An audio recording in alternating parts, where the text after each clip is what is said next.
Hello and welcome to our first breakout session for today entitled Resilience is Our Superpower by Olivia P. Modesto and Patricia Huskin.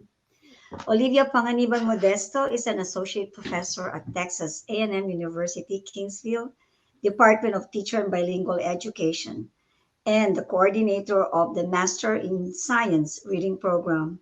She graduated from the University of Santo Tomas, BSc English cum laude, University of the Philippines, Master in Education, TESL, and Walden University, Teacher Leadership, Doctor of Education.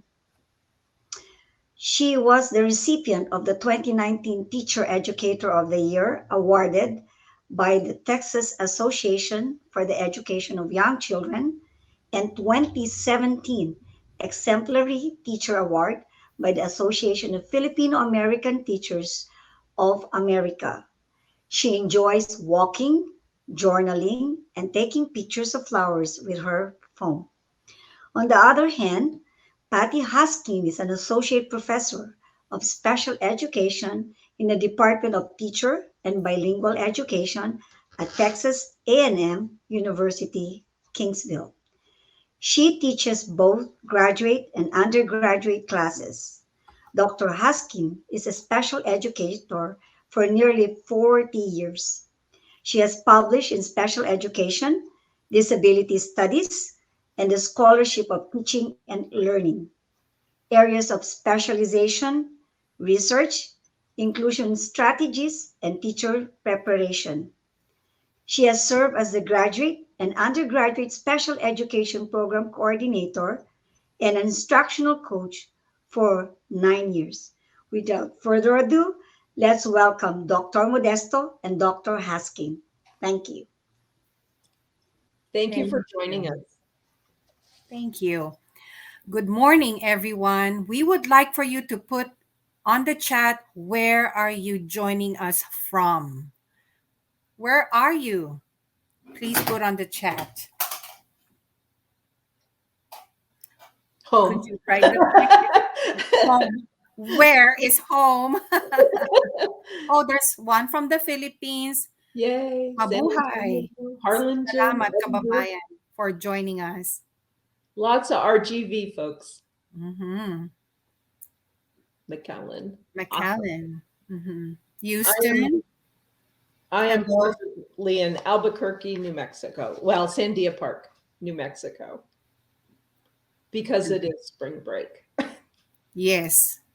So thank you. Thank you for being here. And we're going to proceed. So What we'd are we like going to do today, Patty? Okay, we'd like to share our session objectives. Today, we're going to help identify some key characteristics for resilience and discuss challenges to our resilience, and then share strategies to enhance and develop resilience, and hopefully something that you can start doing today. I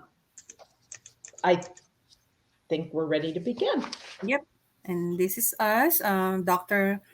Henson already introduced us. We're glad to be here, and we are truly honored to be part of Celebrating Women Inspiring Change Conference. So we begin with the key characteristics of resilience. We hear the term resilience all the time. We see it in magazines. We hear people talk about how we overcome trials and challenges in our lives. But according to scientists and psychologists, what truly is resilience? Here it is. For psychologists, they define resilience as the capacity and the dynamic process of adaptively overcoming stress and adversities while maintaining normal psychological and physical functioning.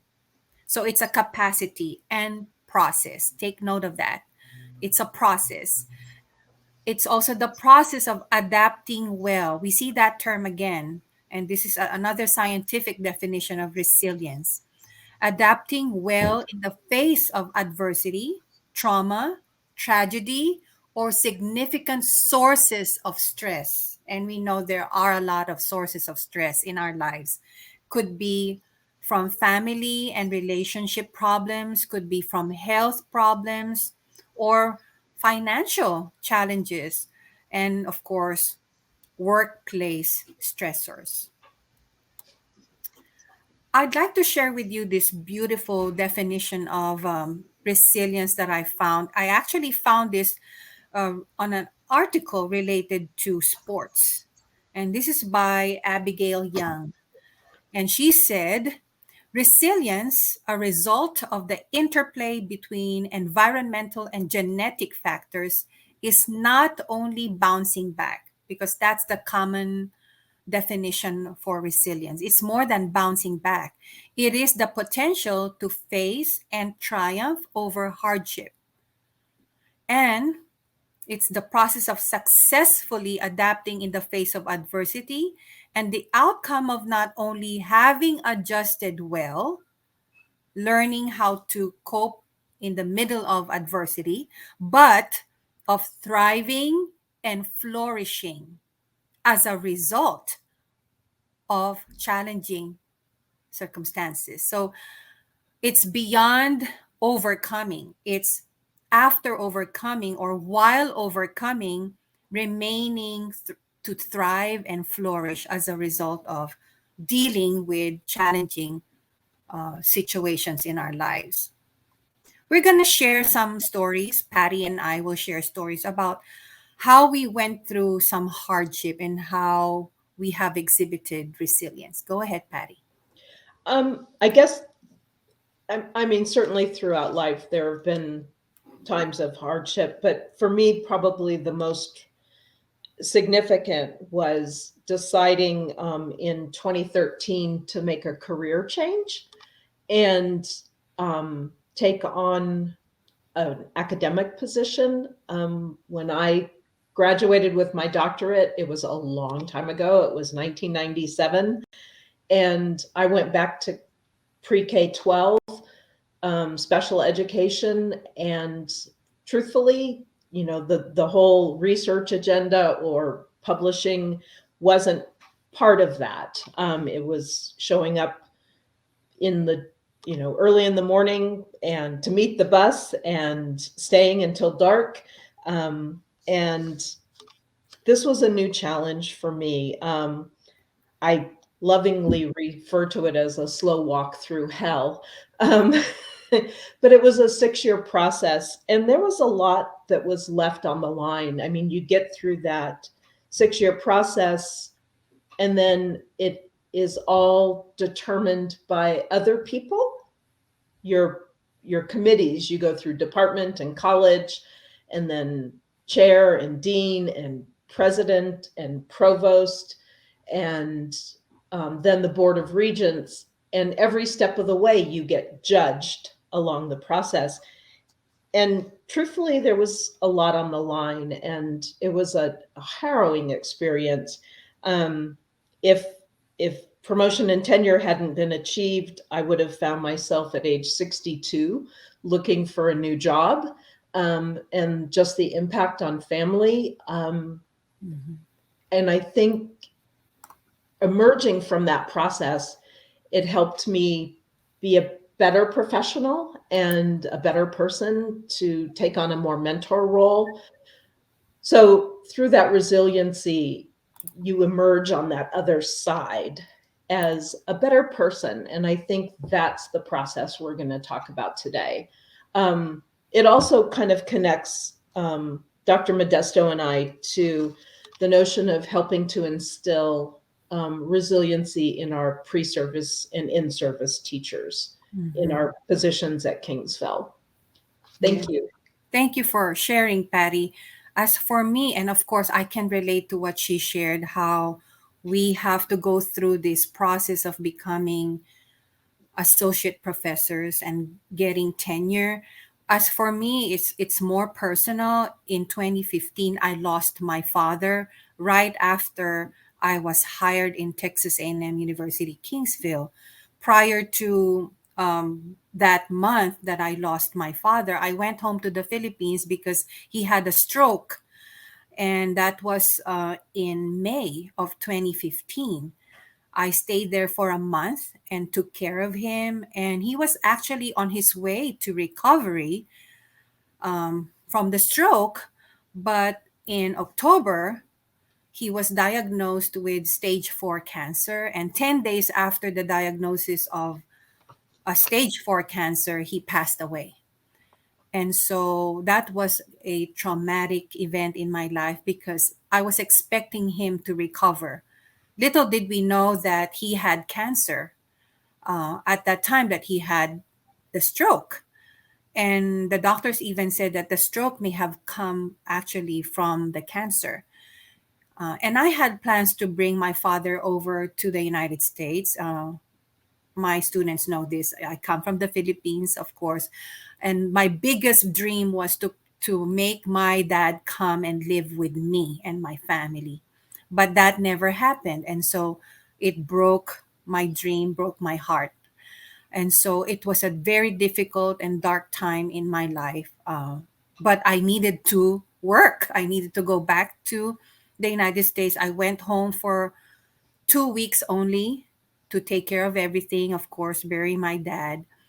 But I right after coming from the airport, the next day I showed up to work. So it was very difficult. Um, what helped me was one of the strategies that we're going to share with you. And I'm going to hold off on that. I'm not going to preempt what helped me in that process. We move on, Patty. So we look at resilience as kind of who we are, that supports that bouncing back. We look to genetics, which would be our health and our stamina, those predispositions that we have, our values and personalities. So are we reflective by nature? What sense of spirituality do we have? And that doesn't necessarily mean religiousness. I use spirituality more broadly. Are we introverted or extroverted? We look to our habits. So, do we engage in healthy eating? Are we good sleepers? And do we get good physical restorative exercise? And then we also look to contextual things like social and political supports, cultural connections, like this conference, finances and our economics, because those are compounding factors. And then our stage in life. Are we in a career or are we in a job? Those are different. And what kind of supports are there, as well as things like financial stressors. All of this is considered both passion and perseverance, which equals grit. And we talk about raising children with grit and perseverance and persistence, as well as our teachers. But it's also setting ourselves up and helping to set others up for bouncing back and emerging forward momentum for challenges. Yes. Now, I'd like to talk about what resilience is not. So, we've established what it is, and we've looked at the scientific definitions of resilience, but let's be clear about what it is not. It is not a personality trait. So, we cannot just say, oh, that lady, she is naturally resilient. It's not a personality trait that some people possess and other people do not. It is um, a combination of a lot of things. It involves behaviors, thoughts, and actions that we can learn and develop. Another thing is that it is not really uncommon. And this is research that I was reading that I'd like to share. And this is just evidence that it is truly something we can develop. Between 50 to 60% of the general population experience severe trauma during their lifetime. you probably have already experienced severe trauma in your life. Yet, the prevalence of PTSD or post traumatic stress disorder is estimated to be only at 7.8%. So, it is something that can be harnessed. Another thing is that being resilient doesn't mean that you won't experience difficulty or adversities. In fact, the road to resilience is something that involves a lot of emotional distress. It's we go through a difficult time, that's when we can develop resilience. Not that we are already resilient and therefore I can do I can easily handle things that come my way. Okay? So let this be clear. Not a personality trait, it is not uncommon. So we also look at some other key characteristics. So it's not static. It's always changing. It's always an evolving process. When new things come at us that are challenging, it may throw us back, but then we slowly take the tools that we have. It's tied directly to the quality of our work life, because that's so much of our other self. Work quality helps us balance. So that notion of balancing, and this is where I have a hard time staying in balance, that notion of balancing both work life and personal life. Work life often seems so all consuming to me. But this reduces stress and adds to our career satisfaction if we can provide that that dance of balancing personal and work life. And ultimately, when we're able to find that balance, it's a win-win situation for both the individual and our work organizations. Mhm. Now, we will talk about challenges to resilience. What might make it difficult to develop? So, here's something you, our audience, could interact with us by putting your responses on the chat, please. What challenges your own personal resilience?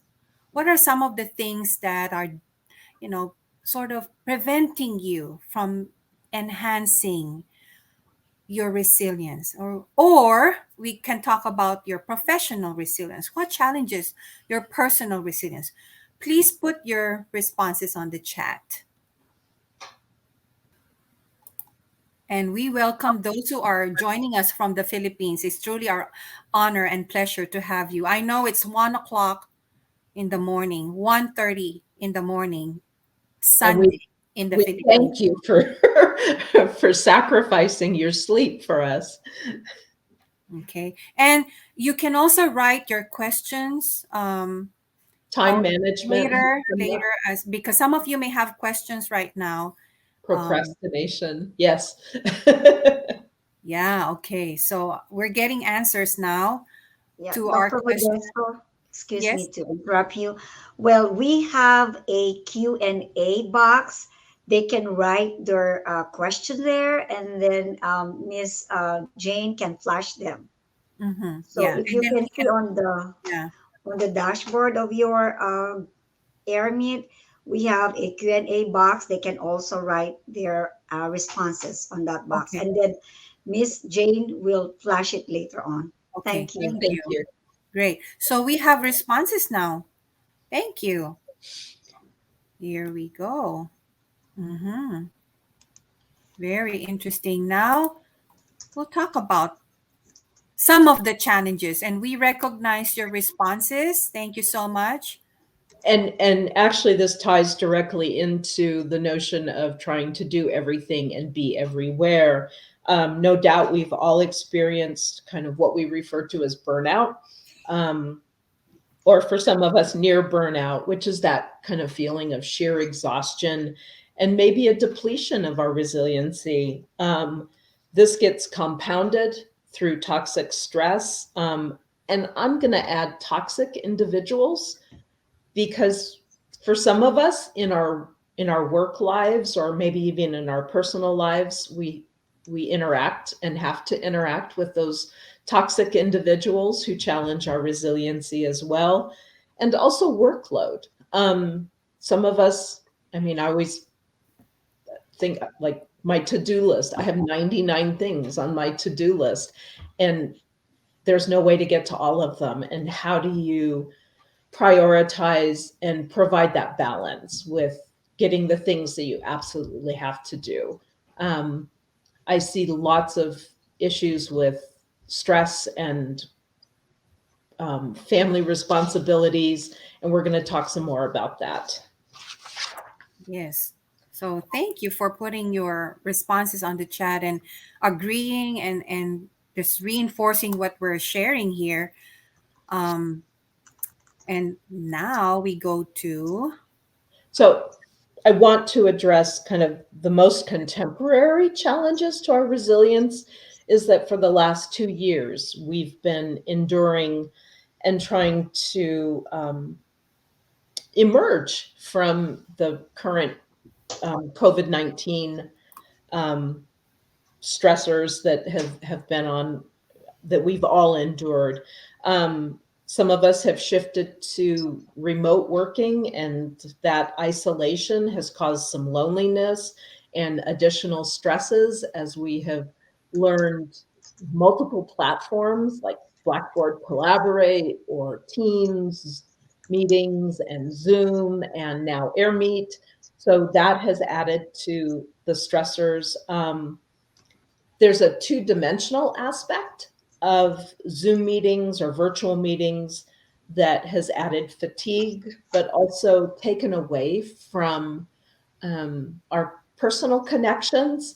And researchers have found that in-person communication versus that virtual or two-dimensional communication, but face-to-face makes our brain much happier, and our souls benefit from that. I also want to share the notion of quarantine and COVID fatigue. It's kind of those compounding feelings of tension and exhaustion and irritability and anxiety. How do you balance work and school and home and finances? COVID took its toll on individuals losing jobs, or for those of us who shifted to online teaching, also stress and worry about family members or our own health, or individuals who maybe that we lost to the virus or had to deal with illness.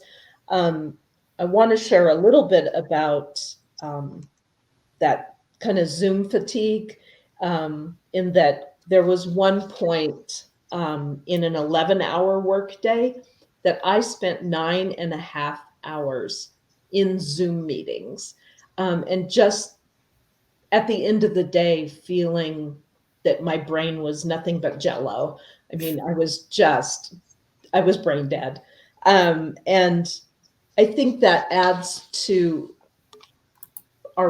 it challenges our resilience in a compounding way because it provides us nothing but sheer exhaustion.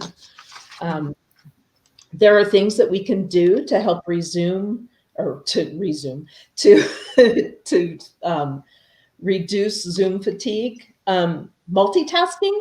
And I know it's really tempting for us because we're only this little box on a screen, that it's easy for us to try and answer emails on our phone while we have computer screens open, or split screens and multitask and answer, student emails or work emails or personal text messages. And then we have colleagues who maybe during the Zoom meeting are texting us with sidebar comments. And we need to resist the temptation to multitask. There are some things we can do for self-preservation. Maybe go off screen and have a picture that's available that gives us the chance to look away, or hide ourselves from self-view. It gives ourselves a little more leeway and space to survive kind of the notion of being on the stage or in camera view for endless hours. Yeah. Yeah. Life is often more demanding for women. We're celebrating International Women's Week. Why do you think so? And I've already seen some of the responses in the chat when we were asking them about what challenges their resilience. So I'm going to go ahead and just enumerate some of the burdens that women carry, childcare, caring for aging parents or sick or ailing parents, domestic responsibilities, maintaining connections with other family members and relatives. And if you're working, if you're a working woman, you have a career, you have professional responsibilities. And of course, I have students here that are joining us. They're working full time, going to school and taking care of their children, right? And their family. And of course, financial responsibilities. And all of these experiences create an excess of stress that becomes difficult to manage. And when we consider all the challenges that we face, we see that these cause stress levels to rise. And sometimes we doubt ourselves, can we really do this, can we really handle what we've been given, and it becomes really challenging. And so I'm gonna move ahead because it's 11:39. I'm gonna go into enhancing our resilience. We would like to focus on the core components of enhancing our resilience. Let's focus on connection, wellness, healthy thinking, and finding meaning in our lives. We said that resilience is not static, it's not a fixed trait, it can be developed. So let's look at some of the ways. Number one, prioritize relationships and connectedness. Mm-hmm. You know that there's research that supports asking for help, asking for social support. Just the mere fact that you're asking for help and receiving social support, that is associated with toughness, grit, and flourishing in the face of major adversities in life. So, what we're saying here is connect with people who care about you and people whom you care for. And we hear this, check in, ask people how they are, and be willing enough to share how you're doing with the people who care about you. So, and if you're at work, strike a balance between attempting to do things on your own and relying on other people. Sometimes we just have to admit, I can't do this alone, and therefore I need to ask for help. So this is key. And as I have said, I was going to share with you how I went through that dark tunnel with my dad passing away. It's through this. I remained connected with number one, church, and then, of course, my own family, my husband, my children. I remained connected to them and really shared that I need their support at that difficult time. I did not disengage with the people who are around me. Yes, Patty? Yeah. So one of the things that we focus on with our students is kind of developing a growth mindset during this whole process. And we need to state that mindsets are not fixed, that we continually look at challenges as opportunities to grow and develop and hopefully emerge stronger and more resilient. I think we need to view resilience as sort of our navigational North Star and always move toward that in a positive and forward leaning direction. And then ultimately we become stronger for it. Also looking at a continuum for kind of developing a growth mindset. We're constantly and continually navigating and resetting to that North Star for resiliency. And it keeps us on a movement toward growth, both personal and professional growth. Our mindset needs to continually be strengthened, and then it becomes habit, and then following that, it becomes achievement. In which case, then we are actually self-actualized toward resilience. Mhm. Okay, before I forget, because I wrote down something that I'd like to share for everybody. Going back, Patty, to relationships and connectedness, I wanted to share this because this is based on research.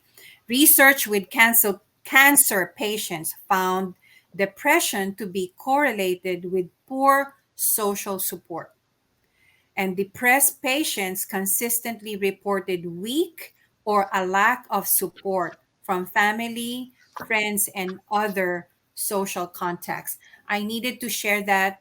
I'm sorry, I needed to go back a little bit because I want to support what I'm sharing here. And part of what I shared about asking for support is connected still to what Patty was saying about believing that I can grow in this difficult situation.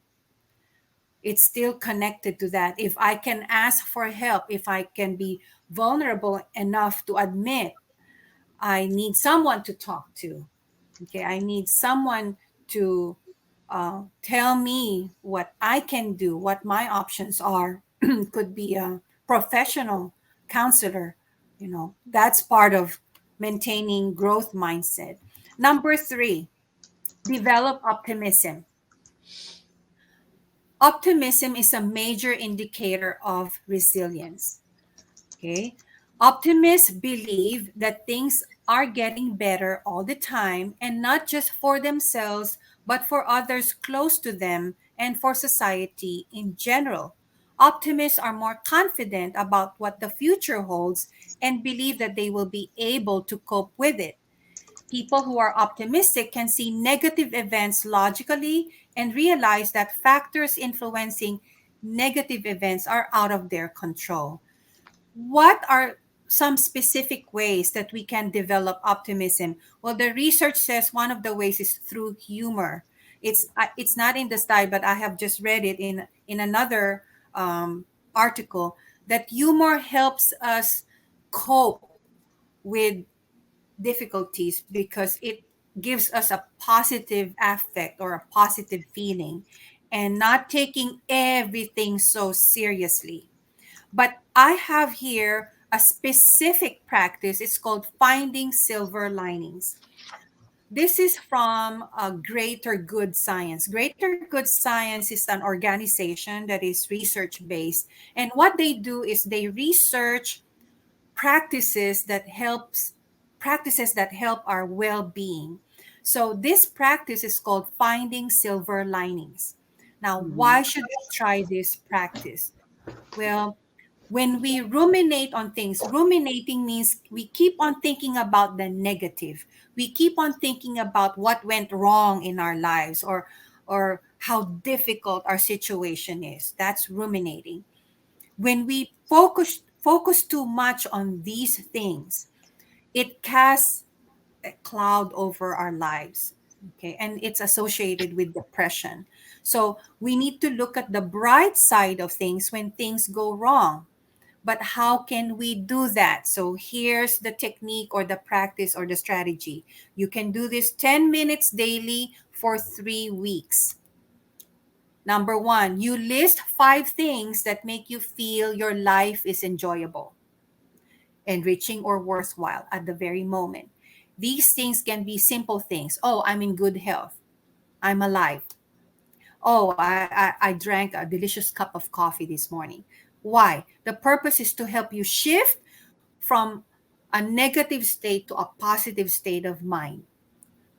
We call it counting our blessings, to be cliche-ish about it. Next, we think about the most recent time when something didn't go your way. or when you felt frustrated, irritated, or upset. And then in a few sentences, briefly describe the situation in writing. So you write the negative, but you also, the first thing you do is you list five positive things, but you also write in a few sentences the negative. Then list three things that can help you see the bright side of that negative situation. So, for example, and this is very simple, you missed your bus and it really made you upset. What are some of the three bright side of things in that situation? Okay, well, I got to walk. That's my exercise for the day. I missed the bus, but I did something positive. That's one way of balancing, okay, the negative with the positive.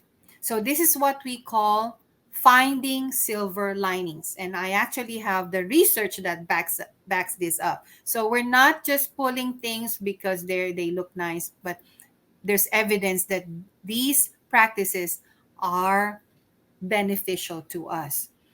So that's finding silver linings. The next thing is practicing mindfulness. Mindfulness is really simple. Mindfulness means being right here, right now. So you're in this session with me and my friend Patty. You're not thinking about what's going to happen tomorrow, what's going to happen later. I'm going to be washing clothes. I'm going to be taking this to that. You're here right now. That's practicing mindfulness. I am here. But it needs to be developed. And some of the ways you can develop mindfulness is by journaling. What are you experiencing right now? And that you pick a time of the day where you write where you are, what you're feeling, what you're thinking at the very moment. Another thing is meditation and prayer, or you combine meditation and prayer. It is focusing on where you are in your life. And of course, you know what prayer is, tapping your inner self and connecting to God, connecting to your creator. Dwell on the positive aspects of your life while you're doing that, and focus on the things that you're grateful for, even during tough times. Because for sure, there is something that you can be thankful for. Embrace healthy thoughts, keep things in perspective, accept change, maintain a hopeful outlook, and learn from your past. And very quickly, I'm going to put it on the chat. This is a prayer that might, well, I love this prayer, and I'm going to put it here because I don't have it on the slide. Um, and this is the Serenity Prayer. You know, it says, God grant me to accept the things I cannot change, courage to change the things that I can, and wisdom to know the difference, living one day at a time, enjoying one moment at a time. You know, and I've applied this to my own life. I can never change what happened to my life, what happened to my dad. But there are things I can change. I can still live meaningfully, uh, intentionally for my family and for my friends. So this is just an example. So let me go to the next item here. This is another strategy, research based, again, from Greater Good Science. It's called writing a self compassionate letter. You do this practice once a week or at least once per month. Practicing self-compassion means being kind to yourself. So, number one, identify something good about yourself that makes you feel ashamed, insecure, or not good enough. It could be something related to your personality, behavior, abilities, relationships, or any other part of your life. Once you identify something, write it down and describe it, how it makes you feel. Does it make you feel sad, embarrassed, angry? Try to be honest as possible, keeping in mind that no one will see what you write and you actually can just throw it away. You don't have to keep it. The next step is to write a letter to yourself. Writing to yourself, expressing kindness, understanding, acceptance for the part of yourself that you dislike. Okay? And as you write, imagine that there is someone who loves and accepts you unconditionally for who you are. And you can even actually think of who that person is. Remind yourself that everyone has things about themselves that they don't like and that no one is without flaws. Think about how many other people in the world are struggling with the same thing that you're struggling with, that you're not alone. Consider the ways in which events that have happened in your life, things that are outside of you, may have contributed to that negative aspect of yourself. And in a compassionate way, ask yourself whether there are things that you could do to improve or better cope with the negative aspect of yourself, and focus on how constructive changes could make you feel happier. After writing the letter, put it down for a while, then come back to it later and read it again. So, this practice is really has to do with a lot of reflecting. You're reflecting, yeah, so what is this very uncomfortable feeling? Let me write it down. No one else will see it. But then, how will another person who loves me, who accepts me for who I am, view me? So, again, this is called self compassionate letter. It only takes 15 minutes to do this. Try to do this once a week or at least once a month. Okay? Because we didn't want to just say, okay, keep things in perspective and not give you a specific strategy that you can use to keep things in perspective and accept who you are, learn from yourself, learn from your past. So these are tools that you can use so that you can enhance your resilience. I'd Okay?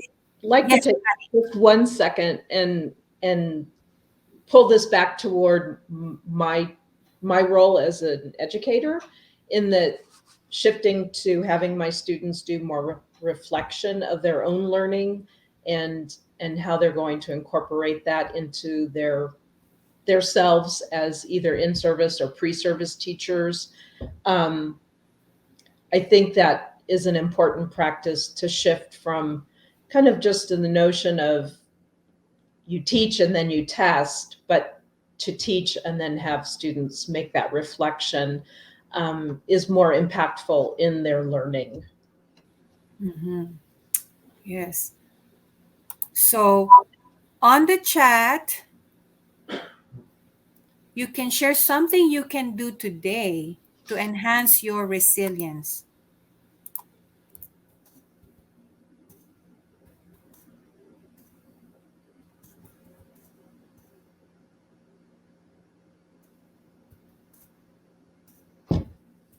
Okay.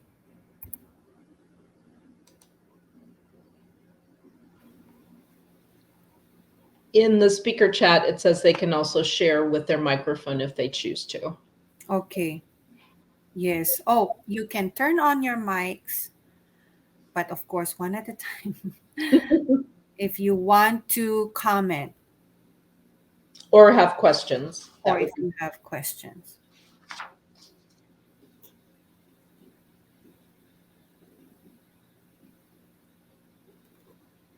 Here's the full. I'm gonna put on the chat the link to a lot of people love the prayer, so there's I put it on the link, the Serenity Prayer. Oh, they're asking where's the mic. Let me stop sharing this.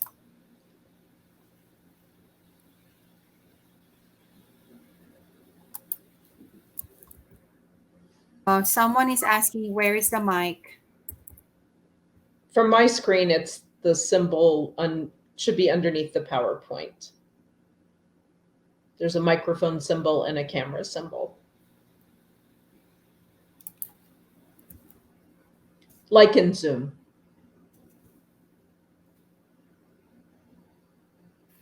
Oh, now we see the responses. Oh, so look at your, if someone wants to speak, our host Jane brought you onto the stage, and then you can,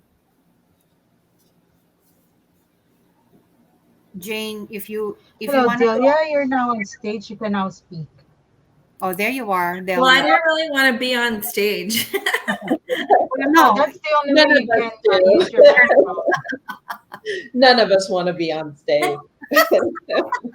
Yeah, but I you just can just wanted turn to off your find the mic, but your anyhow, camera and thank turn you on all for your. your time today. Thank you for sharing your stories and your information.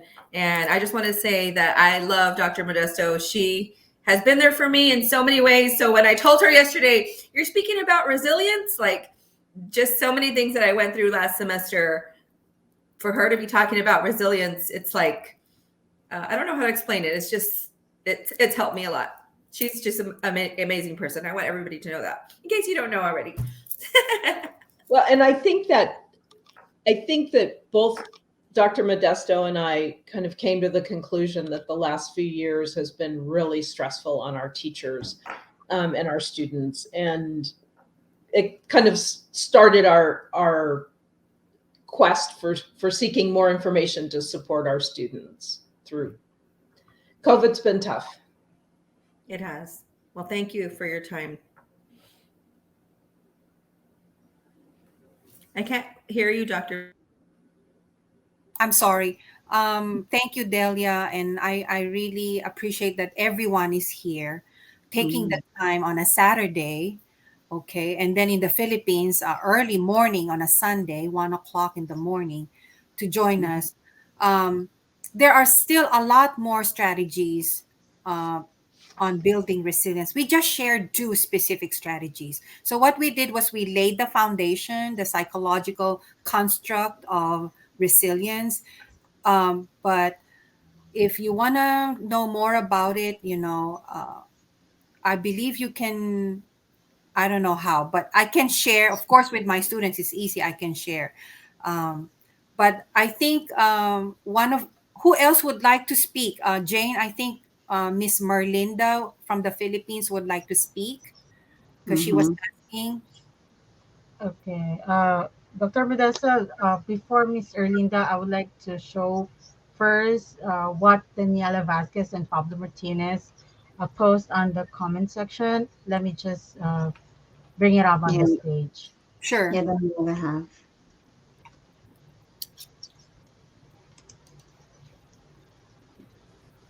Okay. True. Yeah. I think we have one also from Pablo. Yeah. Have more patience. Yes. Wonderful. And then I'll go with Miss Delia. I cannot find her. Uh, Erlinda, you said? Merlinda. Okay. Yeah, Right. Merlita Ramos. Okay.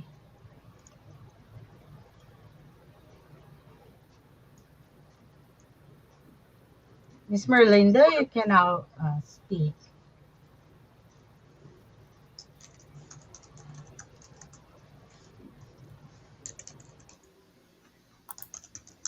Miss Merlinda,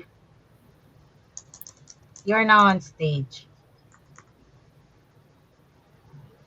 I'm not sure. Can she hear me? Uh, can you hear me also? Mm, okay.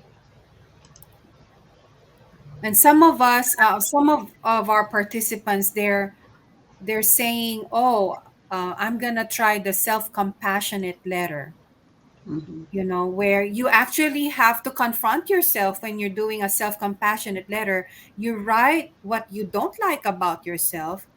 Mhm. So that's like accepting who you are, and then you're also shifting your perspective to where, well, let me think about this one person who truly accepts me for who I am, and how would she talk to me?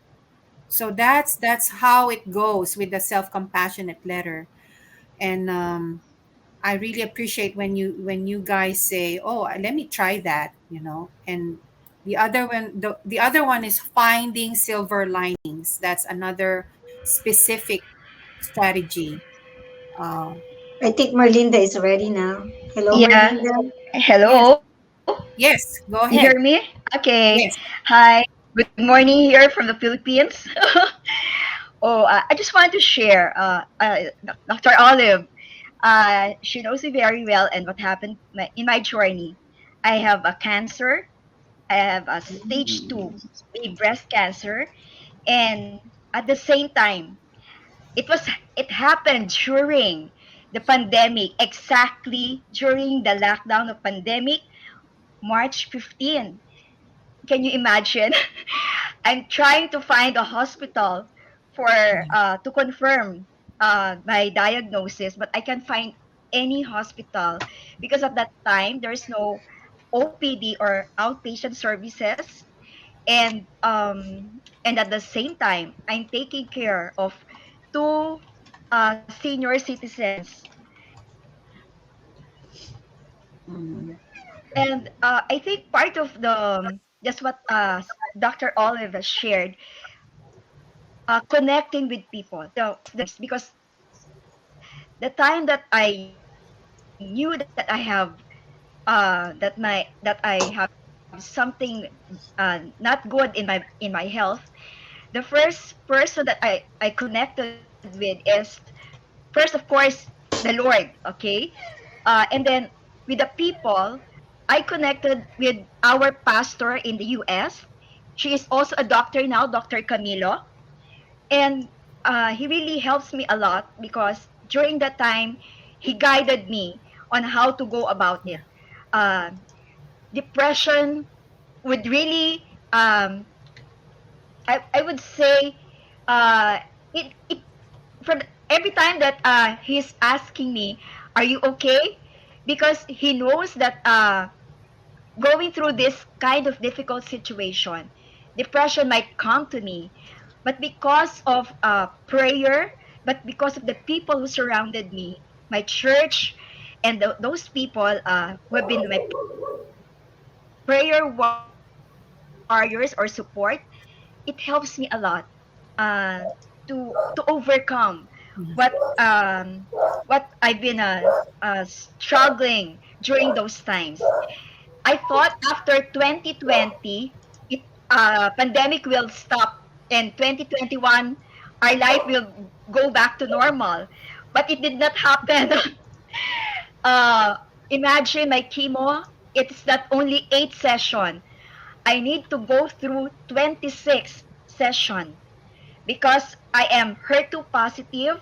I need 18 session of that. So total of all session is 26 chemotherapy. So it's I started 2020 and it just finished this year, January 2022. And 2021, the time that I'm almost not half, but uh, because my chemo is the first half is 8 session, then the second phase is the 18 session. I'm about to finish January 2021. I'm about to finish my 2021, but something happened to my mom. She had a hip fracture that made her bedridden. Mm, Imagine. I'm mm, struggling with my sickness and at the same time caring for my mom who is bedridden. But mhm, all of this, I could tell that without the Lord's help and the mhm, people and my family, my brother who supported me in helping me taking care of my mom, maybe I could not go through this journey. uh I should say it will not be an easy journey for me, mhm, but it became easier for me because I know someone is there for me. Just like what I've mhm, said, admit to yourself that you need help from the people who can guide you, you, um, who can help you not only in terms of prayer, but also in terms of any other support that they can give to you. So Yeah. that's the only thing that I could share. And Um, up to now, I'm still having my quarterly. I'm still under surveillance. That's what they call it when you are a cancer patient. You're still under surveillance. You have to go through the quarterly monitoring. But praise God, I'm finished with the chemotherapy. Oh, it's really hard. wow. Amazing. Amazing. Well, we really appreciate that you shared what you are going through. And you actually, Miss Merly, you reinforce what we shared here, the value of social support, the Connecting to value others. of, yeah, meditation, prayer, admitting that you need someone to help you. It's just amazing how your experience supports what we have shared here. It's even more amazing that your story, your experiences are so powerful. Yes, Patty, you were gonna say something.